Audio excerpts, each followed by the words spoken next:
सुरेश कुमार जी, जौनपुर से। राधा वल्लभ प्रसाद। राधे राधे महाराज जी। महाराज जी, आपके चरणों में कोटि कोटि प्रणाम। महाराज जी, श्री जी की कृपा से ये शरीर मिला है, लेकिन इस शरीर में भयानक रोग, कष्ट, बेचैनी, घबराहट, घर परिवार क्लेश कारण ये शरीर भजन करने में असमर्थ हो रहा है। महाराज जी, मेरा मार्गदर्शन करें कि ऐसी परिस्थिति में भी कैसे भजन करें। वैसे परिस्थिति तो कोई भजन से रोक नहीं सकती। अब अभ्यास आपने प्रभु के भजन का नहीं किया, इसलिए आपको ऐसा लगता है भजन नहीं होता है। नहीं, मुझे जैसे महाराज जी पहले मान लो मैं नौकरी कर रहा था, पैसे घर से काम चलता था। महाराज जी घर वाले इतना तंग करते हैं ना, कि तू भजन कर रहा है, ऐसा हो जाएगा वैसा हो जाएगा। जब मैं कहीं बैठ जाऊँ, कोई देख लेगा, पत्नी देख लेगी या माँ देख लेगी, भाई देख लेगा, सब कहेंगे तू यही कर रहा है, तू ही भोग रहा है, यही कर रहा है, तू ही भोग रहा है। ऐसा लोग बोलते हैं, पर मैं सुनता हूँ, निकालते कोई बात नहीं है। हमें खुशी गुरु जी क्या है कि हमें सोचो श्री जी हमारा शरीर छोड़ दे, मैं खुश हो जाऊंगा। शरीर छूट जाए? ठीक है महाराज, चार दिन से मैं नहीं खाना खाता हूँ। अरे तुम 4 दिन नहीं खाए, 15 दिन से 20 दिन नहीं खाए, तो शरीर छूटना कोई काम की बात है? भगवान का स्मरण करते हुए शरीर छूट जाए।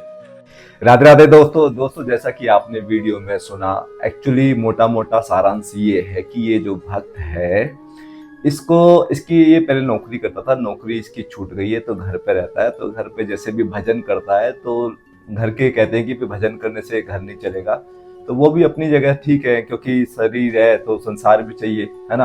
और आप अगर संसार को बैलेंस नहीं करेंगे तो घर में कलह होंगे, और घर की कलह और टेंशन के कारण क्या होता है कि जब आपका मस्तिष्क में तनाव होता है तो आपको कब्ज हो जाती है।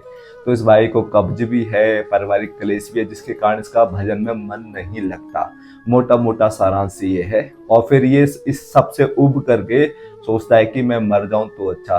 तो श्री प्रेमानंद जी महाराज जी ने कहा कि भाई अगर आप मर जाओगे तो क्या आपको 5 स्टार होटल मिलेगा? कहीं ना कहीं कुत्ता, गधा, घोड़ा, बिल्ली बनने को मिलेगा। तो मनुष्य जन्म जो मिला है, ये हमें एक टास्क दिया है भगवान ने कि इस मनुष्य जन्म में ही हम समझ सकते हैं वेद शास्त्र को, उसके अनुसार अपने जीवन के कर्म को सुधार करके अपने मन को मनमोहन में लगा करके हम इस टास्क को उत्तीर्ण कर सकते हैं, इस टास्क को पास कर सकते हैं।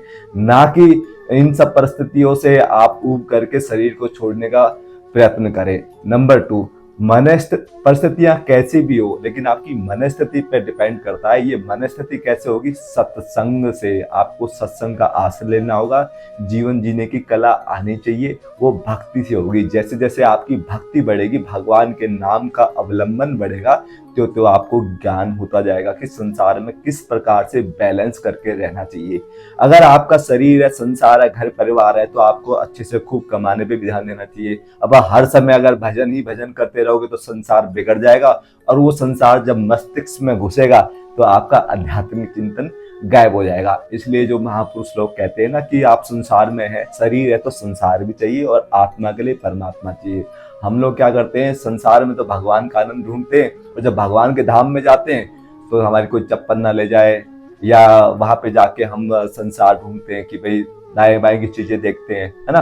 तो मेन बात इसमें जो श्री प्रेमानंद जी महाराज ने भी कही कि आपकी मन स्थिति जो रही बात कब्ज तो मैंने बताया सबसे बड़ा कारण मानसिक तनाव भी होता है, और दूसरा सबसे बड़ा कारण क्या होता है कब्ज का? समय पे खाना ना खाना।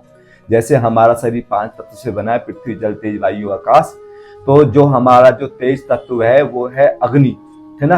अग्नि क्या है? सूरज का अंश है। तो ऐसी हमारी जो जठराग्नि है, अगर इसको हम समय पर भोजन नहीं देंगे तो उससे एसिड निकलता है बॉडी में, और वो जो एसिड होता है वो बॉडी में एसिडिक लेवल बढ़ाने के कारण हमारे अंदर कब्ज बन जाती है।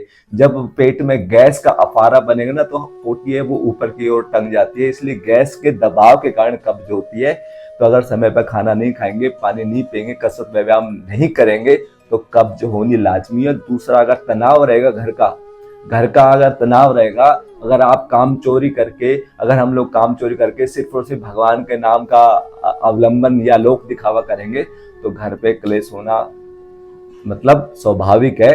शरीर है तो संसार के हिसाब से खूब कमाओ, खूब अपने घर परिवार का लालन पालन अच्छे से करने की कोशिश करें, लेकिन मन मनमोहन में और तन जगमोहन में। जय जय श्री राधे।